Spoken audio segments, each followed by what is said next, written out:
and BBVA's transformation journey, scalability, and other challenges.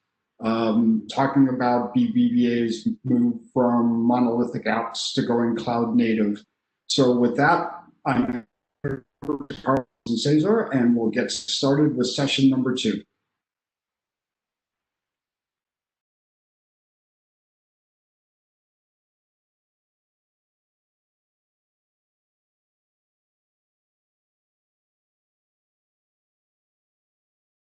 Well, thank you very much for the introduction and for inviting us to this panel. My name is Cesar Martinez. I'm Senior Architect in BBVA. And with me will be my colleague Carlos Diez, Head of the Container Platform. In this session, we are going to explain our journey to transform our monolithic architecture to a microservice one. To do it, we'll start with a brief introduction of the company and some aspects of the architecture. We're going to explain the microservice layers we implemented and the infrastructure used to do it, the challenges we were facing, and finally, we will leave some time for questions. So let's start. BBVA is a global finance service group having presence in more than 30 countries all over the world, and we are more than 124,000 employees, and we have almost 8 million customers.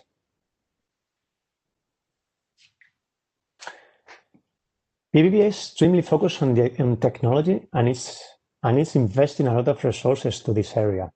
One of the reasons is to cover the tremendous growth of the digital interactions with our customers, challenging our technological solution constantly, as you can see in the slide through these figures. Another good example in this recognition was the Forrester research choosing our app as the best bank application of the world for third year in succession.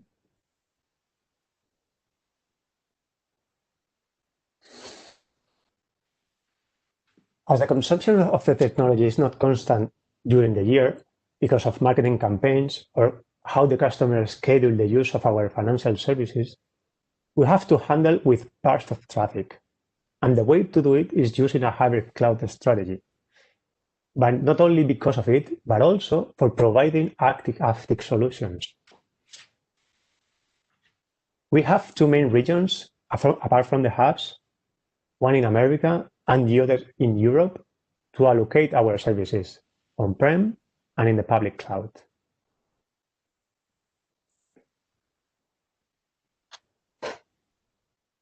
So 5 years ago, we had the purpose of transforming our technology.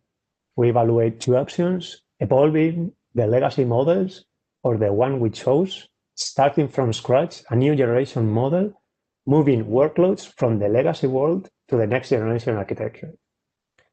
After this migration, the final step would be to destroy the old-fashioned technology.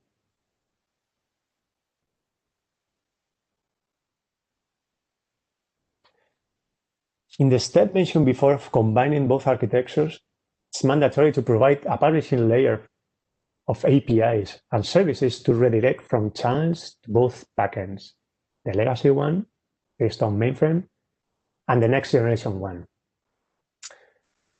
This access layer, it's where the customers come from, and it's called channels.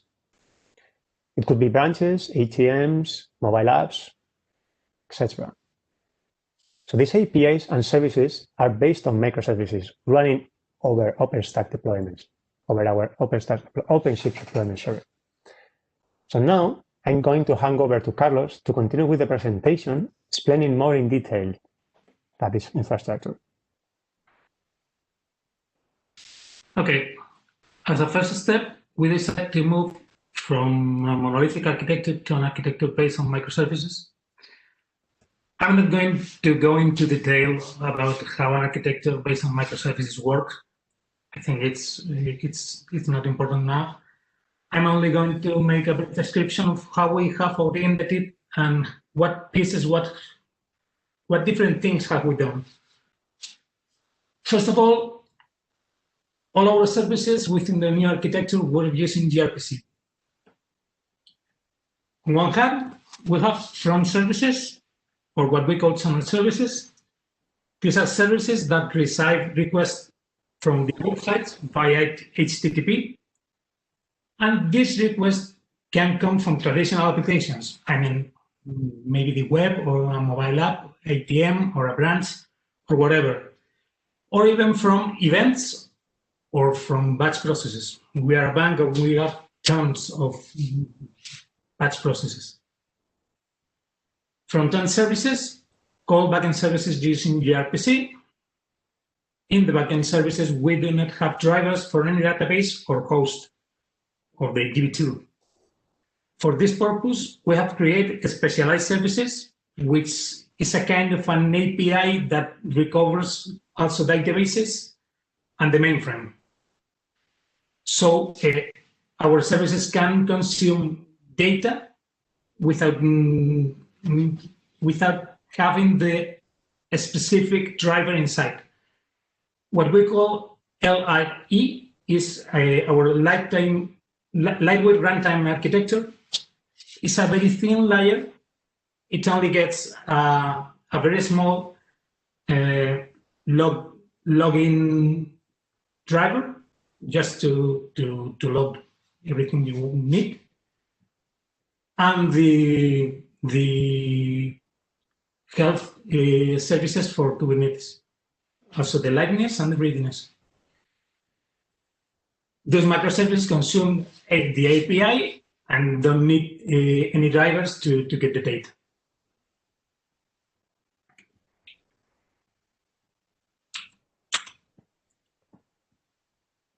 Now we're going to see an approximation of how we have implemented this architecture using Kubernetes. In our case, we use OpenShift, but I don't mind. We don't use any extra feature of OpenShift.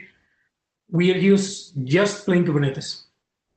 And when we install and how we have installed all the pieces in order to maintain the same versions of all components that we install, because we have more than 20 Kubernetes clusters. First of all, we have installed OpenShift over OpenStack, so we have both SVMs. In the Red Hat reference architecture, the pieces that route the traffic inside the OpenShift are HA proxies, but we have replaced them with envoys because as we are facing and using gRPC, HA proxy in version 1 did not support that protocol, did not support gRPC. I mean, I think in version 2, they implement that, but nowadays, well, we are working in that for 4 years. So in the past, it was an option. This invoice allows us to hide our internal cluster architecture. We can have as many Kubernetes clusters as we want or as we need, and we can reorganize them, all the deployment, that it fits all the times. We don't have a very rigid structure. We change clusters as we need. And we merge some clusters if we see that if they are not enough big. We can split one if functionality gets enough size. This invoice, this also allows us to make blue-green for the platform. In case we have to make large updates, now with OpenShift versions 4 and CoreOS, it's very easy to upgrade OpenShift. But in the past, we have to install a new cluster, then we migrate the deployments, and then when we check everything is running okay, we migrate the traffic from the envoys. As you see, we have 3 envoys because we have 3 availability zones. Every deployment that we make in 3 availability zones, which are split from the hardware. We have different hardware for each availability zone. Then we have a different OpenStack, and then we have different OpenShift nodes for each availability zone.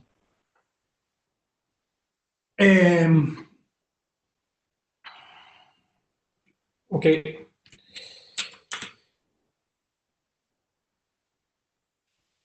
why we have so much Kubernetes installation? Well, in one hand, we have development 1 and development 2 environments that are our development tenants, where my team as a platform team develops. We also have the play tenants. What are play tenants? Those are the tenants of integration with other platforms of the bank. Mainly the log and the alerting platforms, but anything you want to integrate, we do in those tenants. Then we have the work tenants, which are the tenants of the previous environments of the bank developers, our customers. The development and production networks are isolated. A developer will never be able to access productive data from a development. So we have to split those Kubernetes clusters into work and live. In live, we have production environments who access to production data. And in work, we have the previous environment where we access the previous data environments, the development data. We also have what we call LRA work and live, which are the tenants that we have for the new architectures development. And we have what we call the platform tenant. Platform tenant for us is a control plane tenant. What do I mean with a control plane tenant? To abstract our consumers from the platform underneath and configure every deployment, we created a deployment API, what we call Open Engine.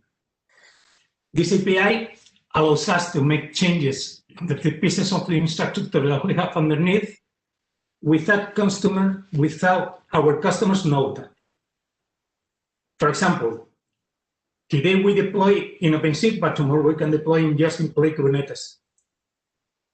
Their deployments will run the same. They have to do anything, and they will still running without touching anything.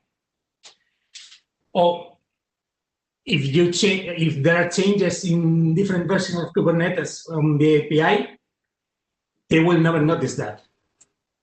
Or even we have replaced parts such the service mesh several times. We began without affecting our customers. We began with the traffic, then we migrate into Linkerd, and nowadays we're running Istio, and our customers don't know anything about how the deployments are running, but they are still running. We have replicated this topology of tenants in both data centers, here in Madrid and in Mexico. And this is the way that we have today. Tomorrow, maybe we can deploy a specific cluster for batch deployments or whatever interests us. My main task as the architect of that is that I cannot I don't know what you say in English, fix it to a solution that I take today. It cannot be fixing me for tomorrow.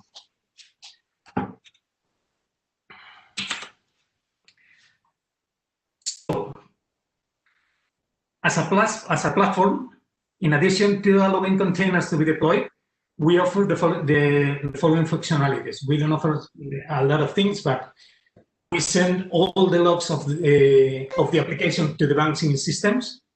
Today, we send logs to 3 different systems: the legacy system, the brand new log system which colleagues are building today, and to an audit system. And on the other hand, we also, as a platform, must monitor consumption and raise alerts in case of infrastructure problems. For these reasons, we do not only install OpenShift.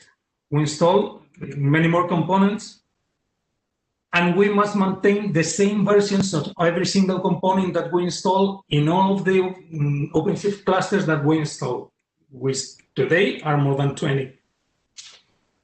For this purpose, we have created what we call systems and modules. What is a system? For us, a system is is generic. It shouldn't know anything about technology. It's just a functional aggregation of some pieces that we must install. We can include one or several modules in a system. I mean, for example, the log system. When we install the log system, we install every piece that we need to process logs. On the other hand, a module is a way to install a particular technology in an install. It belongs to a system and it does just one thing, but it does it properly.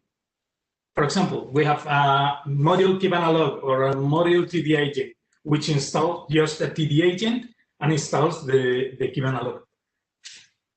What kind of systems and modules do we have today?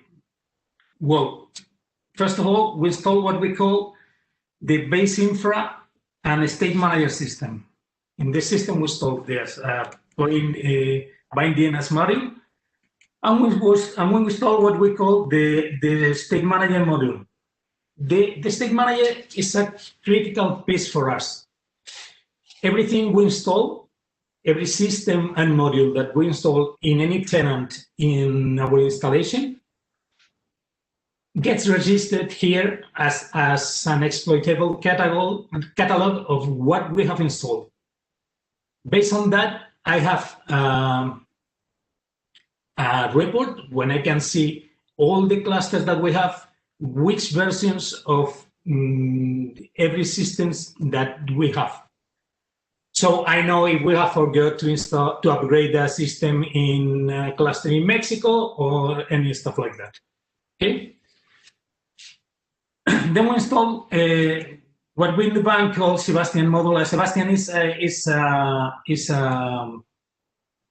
a Bastion host that we use to get into these instances. Then we install the base networking module, which is just creates the networks, a public and a private network. The gateway system, what we install Istio, we configure it. And the log system for us is a pretty simple installation of high availability FluentD with its aggregators and the forwarders. And we install a homemade Ruby gem that makes the formatting for all the logs that we have and send them to the three systems that I talked about already. We also install an Elasticsearch log storage module for us, for internal purposes, and a Kibana module. The monitoring and alerting system, when we install Prometheus and we install Prometheus in high availability and we install it outside the cluster. Those are MVMs because we have to monitor the envoys that I told you earlier.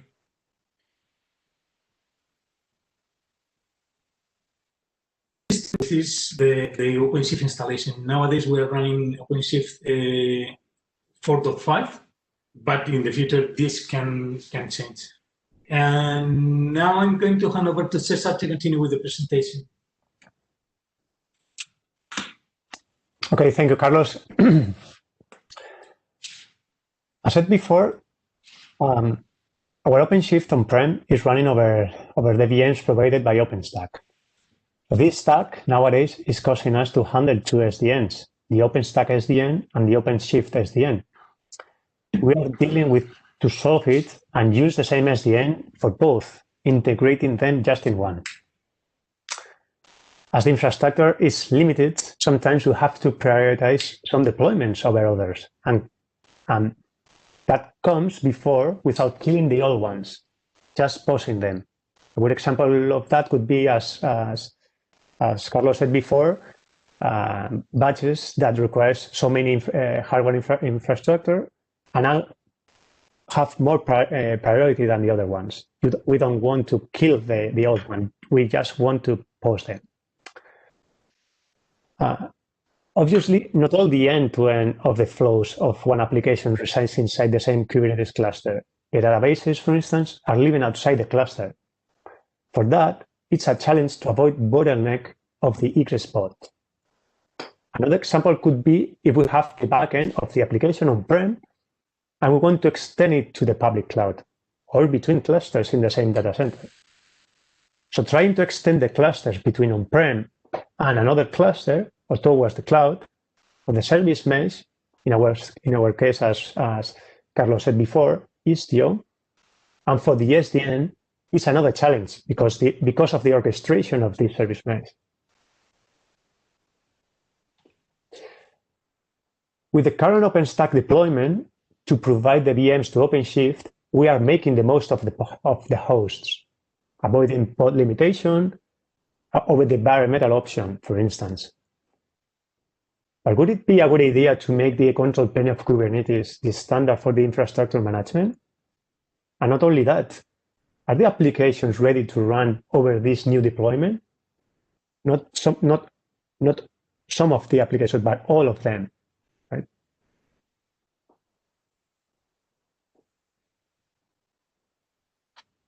Bearing in mind that the challenges mentioned before, the evolution of our infrastructure could be something like the one shown in the slide. A common Kubernetes layer to offer different flavors to the different app requirements, like VMs for the databases, VMs and pods for the management of the Kubernetes cluster or for the legacy, or pods for the microservices cluster, and allowing as well the option to have a specialized hardware depending on the demand of the applications. For instance, deployment that need the use of GPUs. Making use of the API for the self-provisioning and managing the services resources like applications, endpoints, buckets, streams, databases, including the roles and policies needed. This new architecture would cause us to review and in some cases rethink some challenges that we have covered in the past. So these ones could be related to the security stack, the observability tools that Carlos mentioned before, the automation stack to include more options, keeping the need of deploying the same code, whatever the cluster would be. It could be in Mexico, it could be in Spain, it could be in the public cloud, whatever private cloud we are using, or increase even more the skills of our engineers, or avoiding the vendor locking, or using the market leading technologies that we are easy our evolution on-prem and in the public cloud.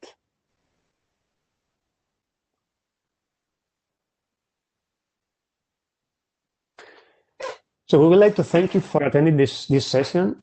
We are open to answer the questions that maybe some of you could have.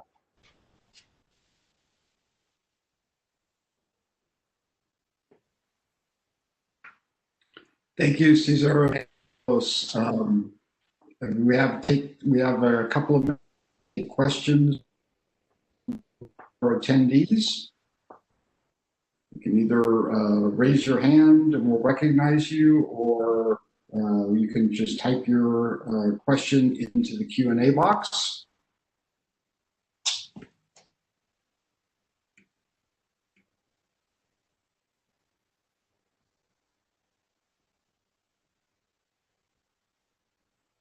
Okay. I think we are probably clear at this point. So Cesar, Carlos, thank you very, very much. With that, we will, I'm just going to double check. I thought I saw a question pop in real quick there. Hang on just a quick second. Did you have, Carlos, Cesar, did you have any more? Do you want to talk that you want to discuss about how you're using OpenShift beyond what you covered in the session? I know that's OpenShift is a very popular technology, and I just wanted to see if there was anything else you wanted to dive into on OpenShift before we move on to the next session.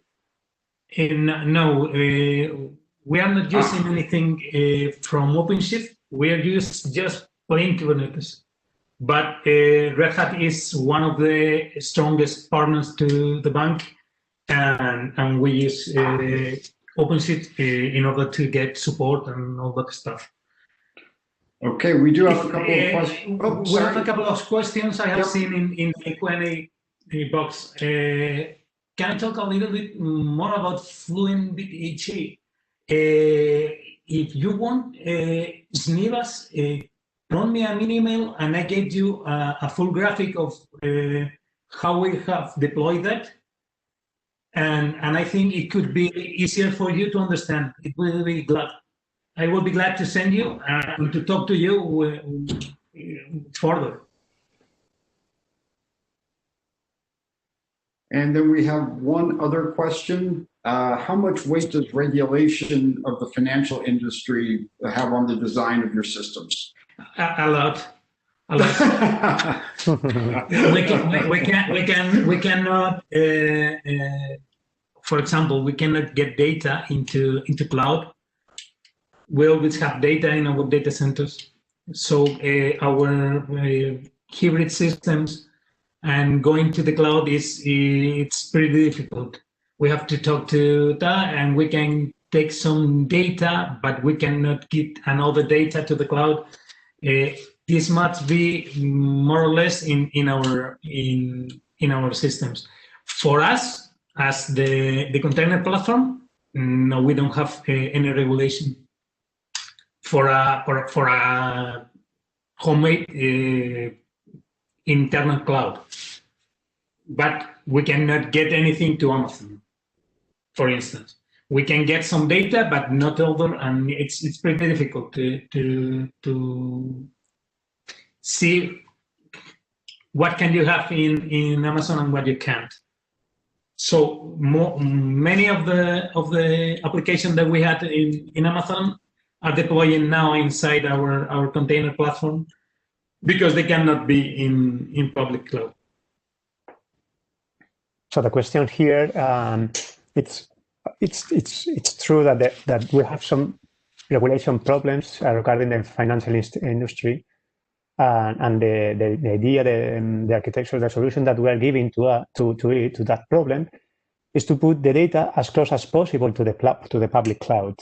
So we are using CNCF solutions in order to put the data as close as possible to the public cloud, in order to avoid that kind of regulation problems. So, but it's true that we can't put data, customer data, in the public cloud, whatever public cloud we are using.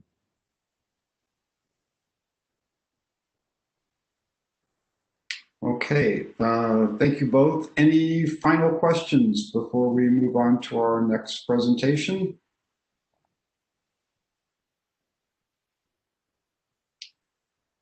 I think that just about covers it. Let me just double check. Okay, yep. I think we've got everything covered.